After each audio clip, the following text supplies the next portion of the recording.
I will go ahead and introduce our next guest speaker, Jeff McManus.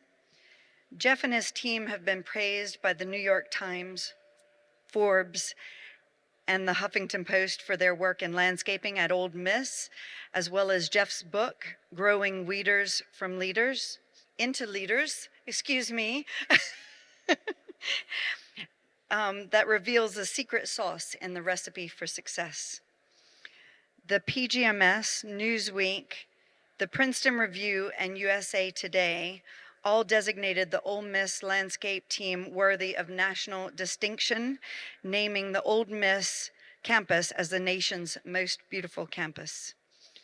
As noted by Dan Cathy, chairman of the board for Chick-fil-A, Jeff reminds us that all leaders can be cultivated with the right pruning and nurturing. Let's hear it for Jeff McManus. Thank you. I got one. I got one. Okay. Thank you. Thank you so much for having me today. How's everybody today? Good. Hope everybody's networking and getting to see some people and so forth. Set up this water up here so I don't kick it away. Perfect. All right, so a lot of times we think about success, right? We all are here.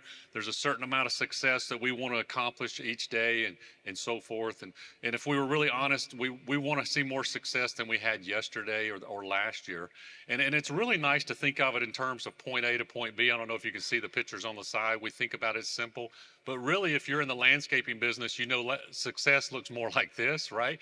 And you don't know what your day is going to look like. You don't know which way it's going to go. But I thought today we would start with some of the core principles in success and leadership and development and go through that. When I was recruited to come to Ole Miss several years ago, this is my last year at Ole Miss, we had employees who really weren't as super motivated to work. Now in the private sector, you get to do a thing called firing them, but in the institution, you get to hang on to them, right? And it's almost like you don't have a lot of control over that. So we had to figure out how to grow the mindset and change the mindset so that they either self-selected out or that they wanted to be a part of the program. So we call that growing weeders into leaders. And so we gave people the opportunity to grow, develop, become something beyond what they had ever seen themselves doing before. And we had some great success stories. We had people who were running weed eaters and pulling weeds who became second in command of the whole department. And over time, because they took on the challenge and they grew themselves. But today I thought we would just share a little bit of that foundation in leadership. And I wish I could take credit for this talk, but I'm gonna have to give credit today on this to Truett Cathy. And if any of you know the Cathy family, you may know of a small little company they own here, and it's based in Georgia. Anybody know who that is? Chick-fil-A, that's right. And so one of the things when Truett was recruiting top leaders to come work with him, and you think about it, the quick service business, and it's not always the most glamorous type work, but they attract some of the top talent into that organization. I asked Dan Cathy, Truett's son, a couple of months ago, I asked him, I said, you know, Dan, what is one of the key elements for Chick-fil-A to be able to be based in Atlanta, but yet open a store in California or anywhere and still have that consistency and carry out the guidelines and the principles that you and your family have created for the brand?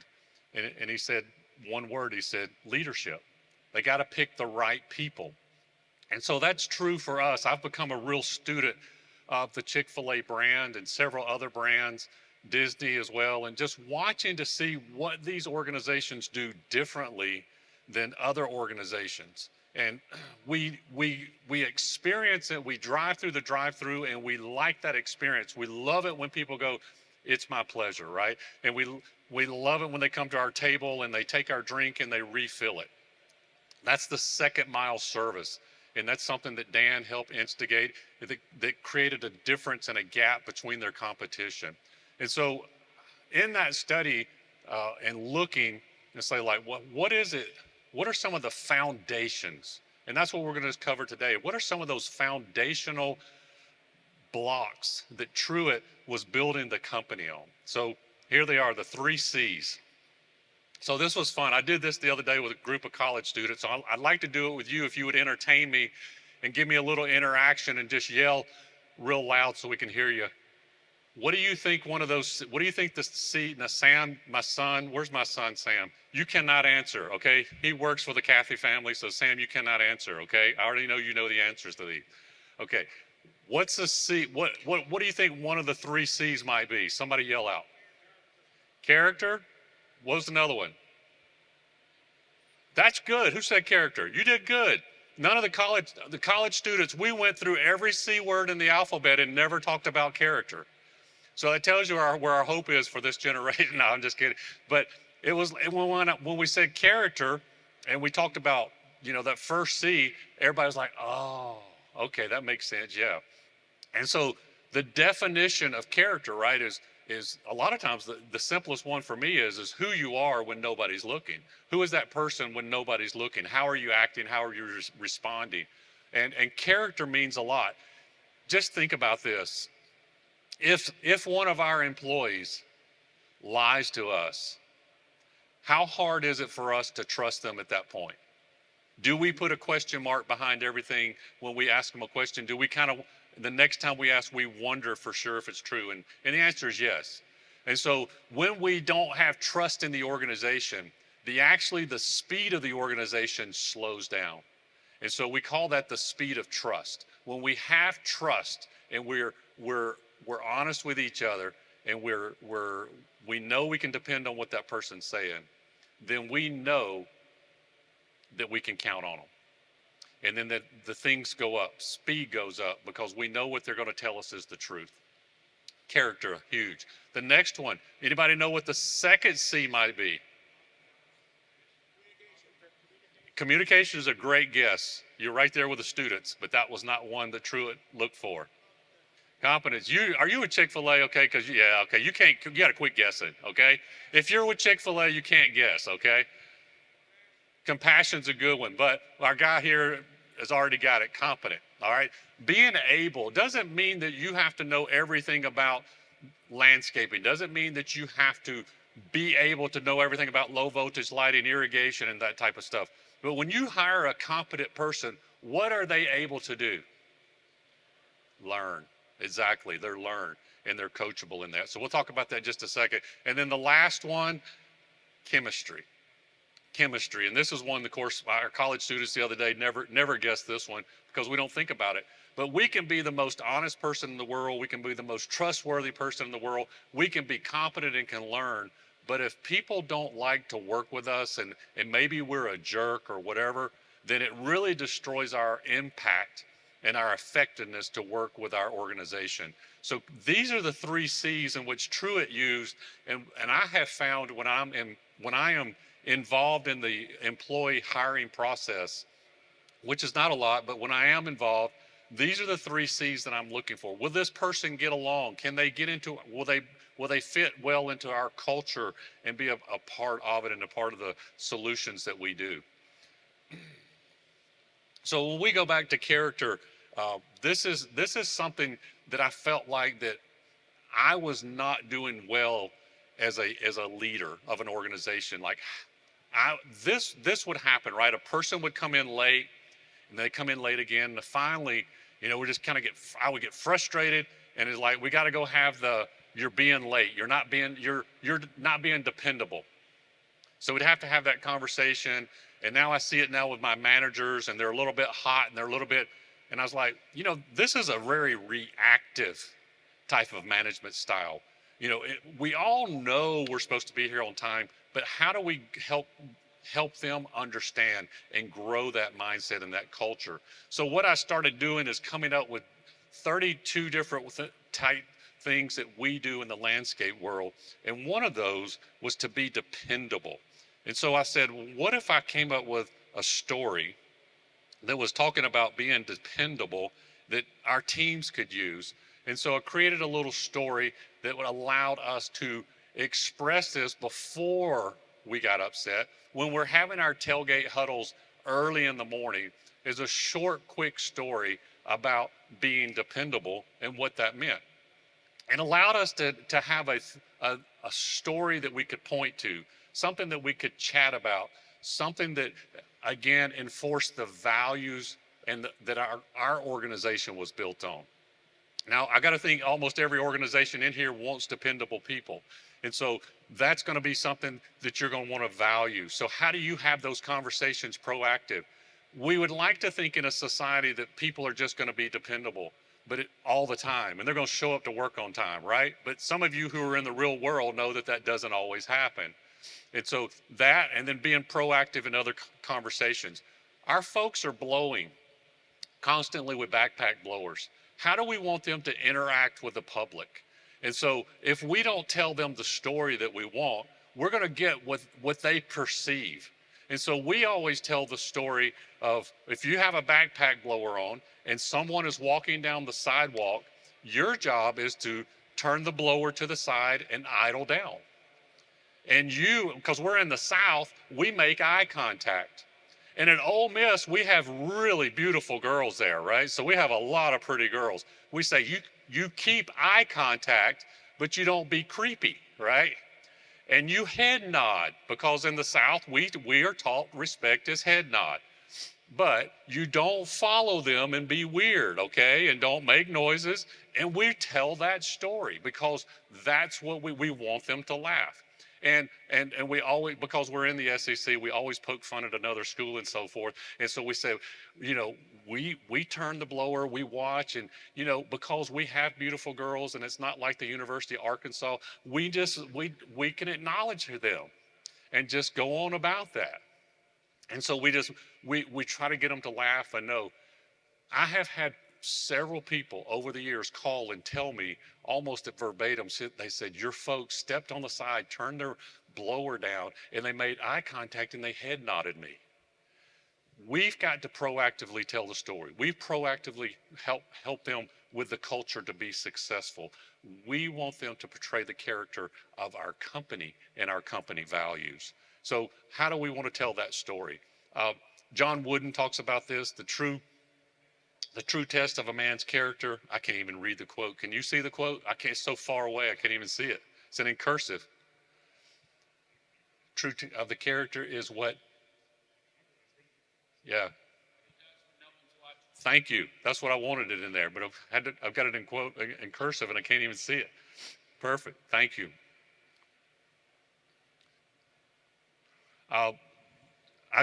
When I was down south, there's a property that Dan Cathy's creating. It's called Trillith, and I've gotten to tour that a couple of times with him. And this is us walking, and I want you to notice something that's in his left hand. And I don't know if you can see this, but we're all walking around following him and listening to the tour. Dan's got trash in his hand, because as he's walking the whole time, he's picking up trash. Well, before the walk was over, guess what we were all doing? We were all picking up trash.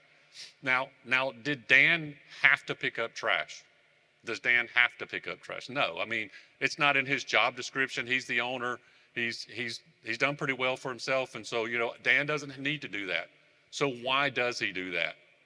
Even today, in his career, when I first met him, we went to a couple of places. He would park in the back, a good ways away from the front door. And as we walked to these places, he would be picking up trash. I remember when we got back to the car, he was picking up trash. He pulled out a trash bag, and he says, these are really good to put trash in. And it hit me later. He had a trash bag inside the door of his car. A multi-gazillionaire has a trash bag to put trash in beside his car because he's intentionally planning on picking up trash everywhere he goes. That spoke a lot to me about what the character was and what the intent was and his impact. We can all make impact. It made an impact on me. So a few months later, I was at a Chick-fil-A in North Georgia, and I'm walking across the parking lot, and I'm picking up paper, right? I don't even work for these guys. And I'm picking up paper walking in, and apparently the owner saw me doing it. And he comes over to me, and he hands me one of these Be My Guest card, and I get a free meal out of it, right? And so I tell him the story about Dan, and he goes, yeah, that's Dan. And it's like, people are watching, people are seeing what we're doing.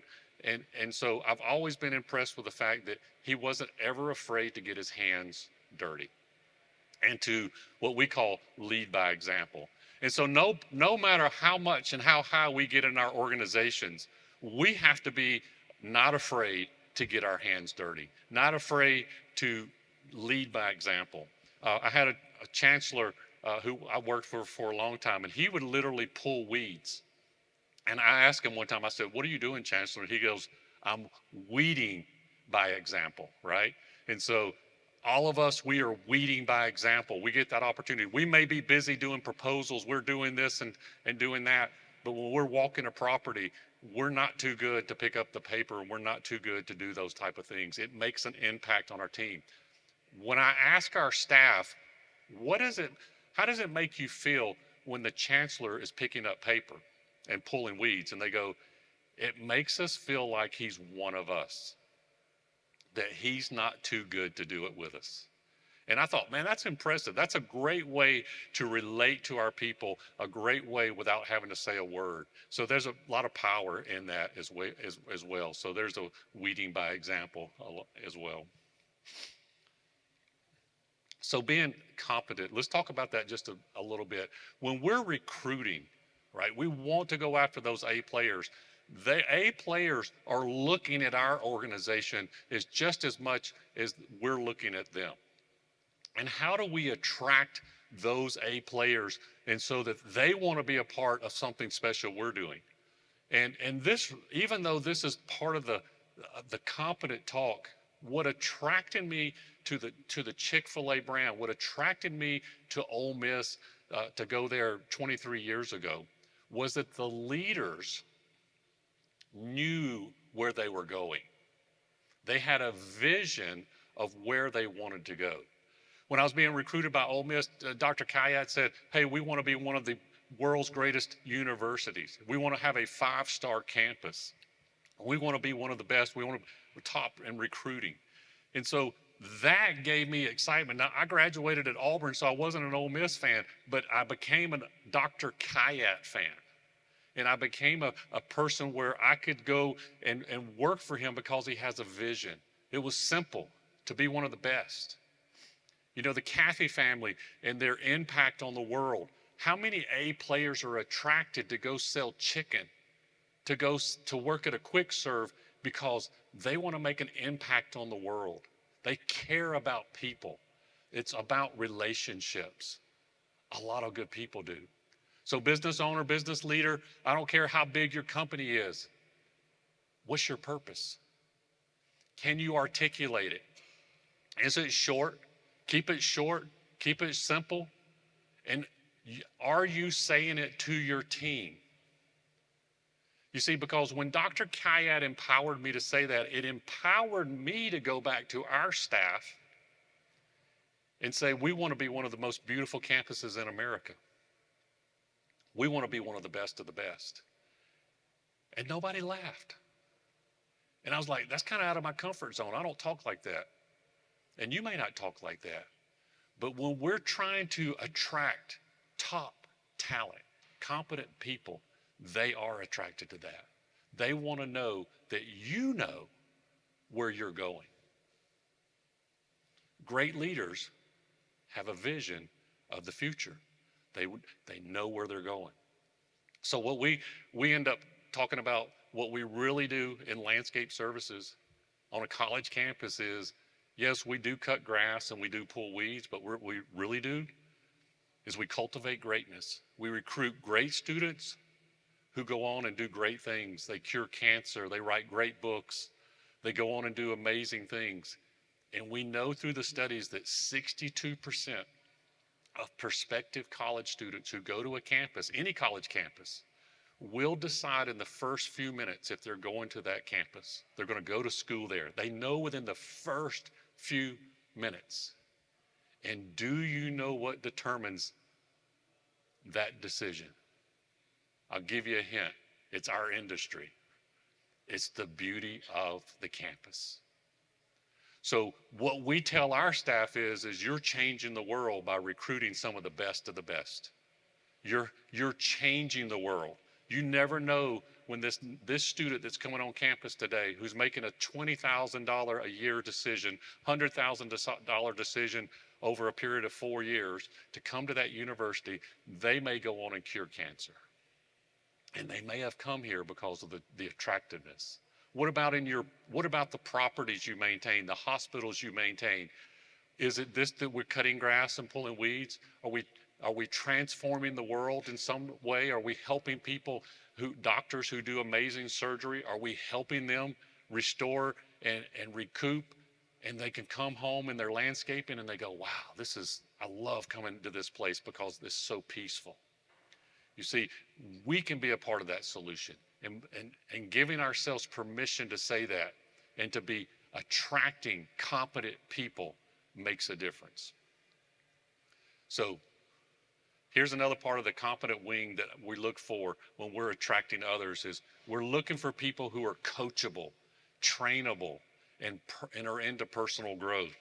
Now, I know that our industry is probably not known for doing a lot of personal growth and those type of things. We're out there. We're the hands and the feet of the organizations, and we're the ones who are doing things that so many people in our world today will not do.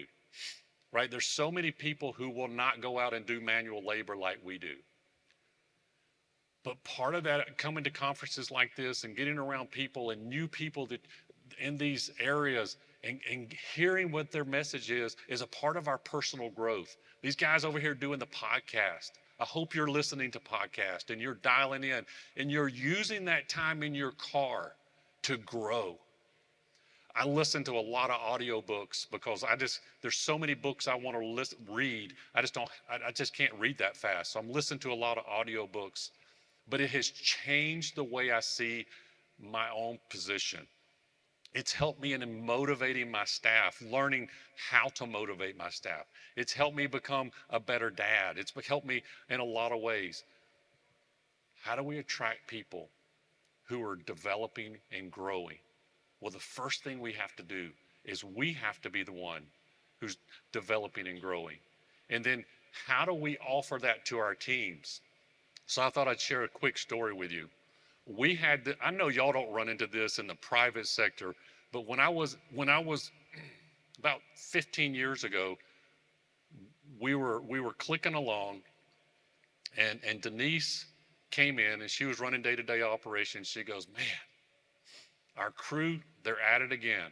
Well, what do you mean? The drama, the rumors, the yeah. Y'all don't have that, right? Nobody here has any of that, right? I didn't. And I'm like, oh, well, I know how to fix that. So I go out there, Mr., department head, and I go, we're gonna stop this, right? And I get my angry face on, and I use my angry tone, and little blood vessels pop out of my head, and they know I'm serious. And it works for about how long? About 2 weeks. And Denise comes back in. She goes, they're at it again. Go out there, and we're repeating. And you know the definition of insanity, right? Keep doing the same thing over and over again and expecting what? Different results. And I got sick and tired of being sick and tired. And I said, we got to change it up. We got to do something different. And so we were doing things with our leaders. We were taking some of our leaders to places. We were exposing them to personal growth. I said, I've got to take this to the other 35 employees. And so we started doing personal growth for all of our employees once a month. And we just created this little program. It's so simple. It's so simple, most people never do it. And it was just a leader to leader. Look to the person next to you and say, leader to leader. Look at them and say, leader to leader. Just want you to say it. Just say it, leader to leader. Leader to leader. If you wanted to say L2L, L2L, but want to kind of be cool, L2L. But now we have L2L meetings once a month in small groups with our staff. And my role is to facilitate small group discussions. I know it's crazy. And so we started with our leaders, and we started them with people we felt like would buy into it early. And then what happened is, as we kept doing these leader to leader meetings, and I would bring in some of the world's greatest speakers from across the world. I mean, we would bring them into our department. Of course, they were on video, but we would bring them in and we would show them to our staff. And it was kind of like, wow, that's the first time I've ever heard anything like that. And I'm going, wow, that's good. We're getting some traction here. Well, what happened after about the 9th meeting? My dramator came to me and says, I found a better job closer to home. Yes. Okay. Because in our world, in the institution world, we don't know what the word fire means. It's like you've got to almost shoot somebody to get fired. And so they self-selected out. So what we found is that if we proactively planted good into our culture, then we actually started seeing a harvest of good things growing in there. I've talked to a few of you one-on-one, and some of you are doing some of this with your teams, and I applaud the fact that you see the value in this. And we have this little saying is that we slow down to speed up. We slow down to speed up, because when we slow down and have these conversations, usually they're 30 minutes, 45 minutes long, and then they go back out and work. It's a way for us to actually get stronger as a team. And so I had a guy come into my office after we've been doing this for a little while, and he closed my door and he goes, I want to tell you these have been great for our team. And then he got real quiet and his head went down. I go, uh-oh, something's coming. And he looked up at me and he's got tears in his eyes and he goes, I was getting ready to divorce my wife. He said, I thought she was the problem. He goes, I realized I was the problem, right?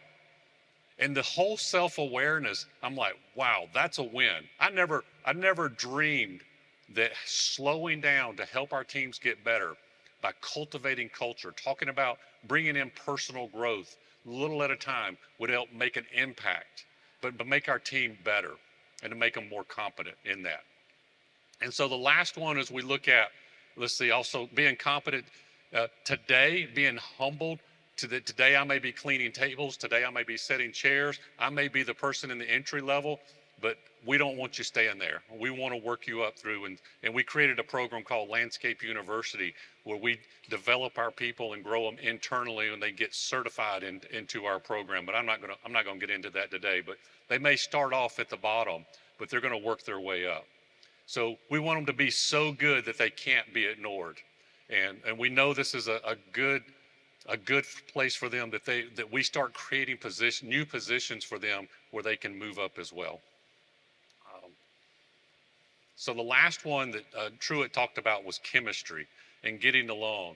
I thought this was kind of cute. He says Chick-fil-A is what it is today because of the people, the purpose, and the product. That's so true. That purpose, that vision of where they're going and what there is, the people that they hire, but then they create this great product. And that fits so well to our industry. Our companies are good based on our leadership, based on our people and how we've developed them. What's our purpose and the direction in which we're taking them? And then what's the quality of our product? What is it that when people drive up to one of our properties, they're going, wow, I can tell so-and-so maintains this. It has that look to it. It has that look of that company brand on there. And so that happens a lot when we can have that teamwork, when we're having people cooperate and working together. And sometimes that we're very fortunate that happens very naturally, and that can be a wonderful thing. But so many times we have to help our teams develop that chemistry. And then at times we have to be the person sometimes to hold people accountable as well. One of the worst things we can do as leaders is be passive and not address issues as they come up and let issues keep going on and on and on. Our good people are watching us, and they're watching our passivity, and they're not attracted to it. They're repelled by it, and we wonder why people might be leaving our organization. Truett Let's see what else. Let's see. Oh, I had a free gift for you guys today. I thought this was. I wanted to give you 21 ways to cultivate greatness in your team. If you want to take a picture of that, you can, but you can put in the word cultivate 66866, and I will send you a 2-page 21 ways to cultivate greatness in your team. That also puts you on my weekly blog list as well. Can I go back?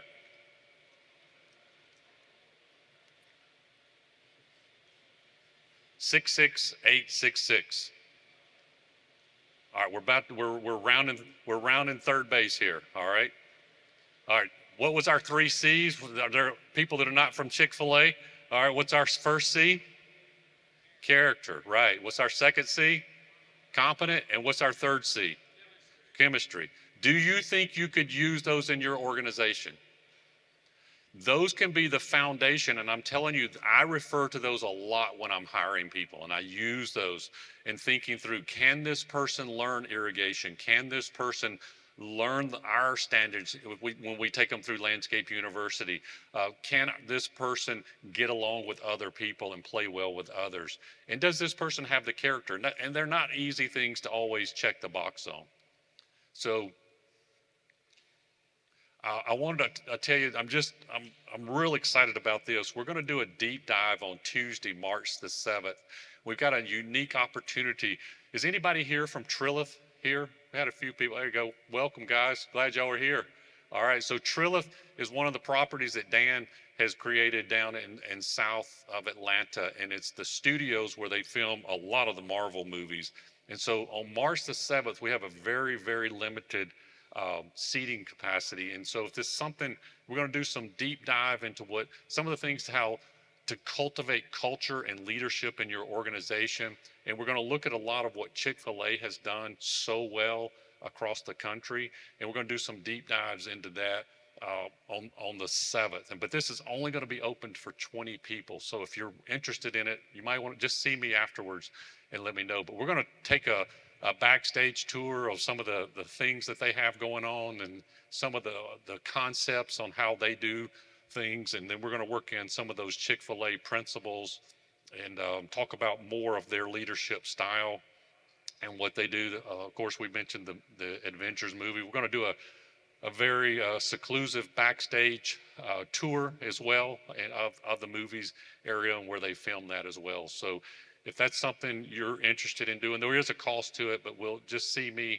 I'll be over here at the table signing. If that's something you want to do, just bring me your card and I can get back to you. And there's Dan there. There's some of you, I don't know, some of you guys who are here today may be in that picture there at one of our trade shows as well. He's a big proponent of growing people and developing people. And so we're going to talk on that. We're going to have talk about a lot about leadership culture, very limited seating as well. And then Truett Cathy had this funny saying. He says, "Why did the chicken cross the road? To prove to the possum that it could be done." So I thought that was pretty funny. You know, you always see the possum laying dead on the side of the road. Last thing that we're going to close with, I thought this book here, I don't know if any of you have ever read The Leadership Challenge, but this is a great book. This is a book of research over the last 30 years across it's an international study of a lot of different things, but it's dealing with leadership, 4 most admired traits of a great leader. And what do you guys think the number 1 most admired trait is of a great leader? Okay, character is a good guess. Honesty. Yeah, honesty is number 1. So are you looking at my slides ahead of time? Is that you're seeing now? Okay. So honesty is number 1. Number 2, being competent. And then number 3 is inspiring. So how do we become inspiring leaders? So let me ask you something. When a leader picks up trash, can that be inspiring? Yeah. And so we can be inspiring by our actions and how we do things and how we treat people.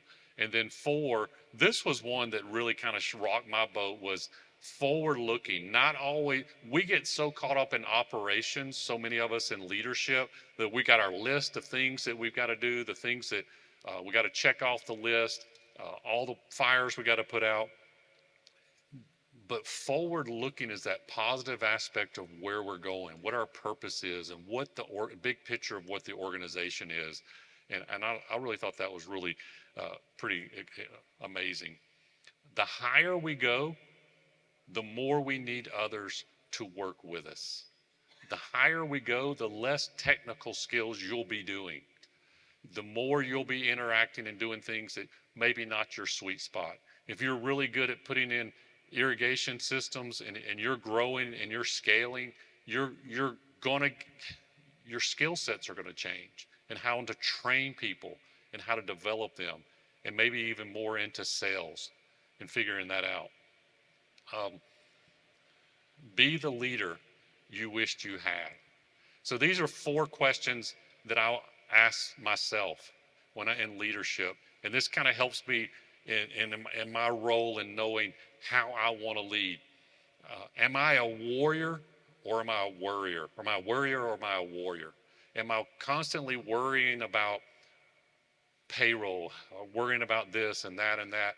And that comes across to the team as a point of a warrior of we've got this and we're going to do it and how we're going to manage it. Am I a whiner or am I a winner? And it's easy to get into the whining mentality, right? We can always feel sorry for ourselves. But as the leader, we've got to bring that energy and that problem solving and help boost others as well. Am I high maintenance or am I low maintenance? Are people walking on eggshells around us in our leadership because we're the owner and we're the most powerful person in the room and nobody will tell us that we're being really moody and we're hard to work with? And so that's some of the self-evaluation on how we're managing our people. Am I part of the problem or am I part of the solution? And so many times we intend to mean good, but then we are actually part of the problem. And sometimes we have to get out of it and let our team resolve it better than us. And when we can do that, that's a great thing. So I've got book available today. Love for you to get you a copy of it as well. But I thought what I would do, we got 2 minutes left before. And if you have any questions, feel free to ask any questions. But I thought what I would do is just read you a simple part out of the book, just so you could hear a little story. So this is on dependable, being dependable. It was Melvin's last day of work. After 35 great years of being dependable, loyal, and faithful service, a small crowd gathered for a retirement party. And when Melvin's boss stood up to speak, he gave everyone a tremendous insight into what made Melvin so loved and so successful. Melvin was not only here each day, he showed up early and was always ready and starting on time. But that was just a small part of who Melvin was daily. Melvin was always being responsible on how he cares for the equipment, tools, and the resources he uses each day. Over the years, Melvin earned the respect and trust of his fellow workers because you could depend on him, because his word was his bond. If he said the weeds were pulled, you could trust that the weeds were pulled and the job was done right. His positive attitude was contagious to others. With just the kind looks and agreeable manner, he influenced others to be positive too. Melvin mentored many of you here today. He went on the second mile by teaching you how to be doing pruning, mowing, mulching, and most of all, how to do life. You know if he said it, you could depend on it. The boss paused, looked at Melvin in the eye, and he said, "Melvin, you are leaving here today knowing you are respected because of your great work ethic, how you treated others, and your high quality work. But most of all, you're leaving us a better because you taught us how to be dependable and having a good attitude and and through your willingness to go the extra mile and to help others." So after the story's over, I'll get you a couple of questions to engage with your team. What's Melvin's legacy at his workplace? And so what I would want is you, as we're in a small group that's there in the huddle just before we go out, just to talk about Melvin, just to talk about what he is. because now we have a positive role model that we can talk about. So that's kind of what the book's little stories and little questions to help you as leaders, and hopefully you'll find this to be useful to grow and develop your team. Thank you all for being here, and if you have any questions, we have time for questions. Okay, got any questions we want to quickly ask? All right. I'm not a I'm not employed by Chick-fil-A, by the way. Okay. I just went through that creating raving fans, and it's very good. But I want to ask you a question. Okay. I met your brother last year, and he told me about you, and I bought 5 of those books. Oh, did you? And here I am today meeting you. Well, That's great. wonderful. But our industry is very it hasn't transitioned into the digital age. How do we make that transition? Because we are not attracting millennials or Generation Z. So how do we transition from the industrial age into the more digital format? That's assuming that let me just tell you this, because I work with a lot of students, and I've hired some of the best students in the world are working for us right now, and they hate technology. So don't assume that everybody is embracing technology as much as we think they are. There's hope, okay? But I am really shocked at how many people are in our industry because they're allergic to technology, or they don't want to. You're shaking your heads, and y'all are young guns, and so not everybody wants to do that. But if you're going to do it, you've got to do it in baby steps, and you've got to do it so that people can be successful. I'm a real strong believer in setting people up for success. So if you're going to bring technology into your organization, you've got to do the training, and you've got to slow down. It's going to be painful, but you got to slow down. That's a great question. But I was shocked. I'm shocked by how many students do not want to, they want to be outside. They want to be working with their hands. And don't assume that this culture all want to be on their smartphone. They don't. I mean, they might at break time, but they're not wanting to always be on their smartphone. Yeah, good question. Any other question? Thank you all. You did a great job. Thanks for having me.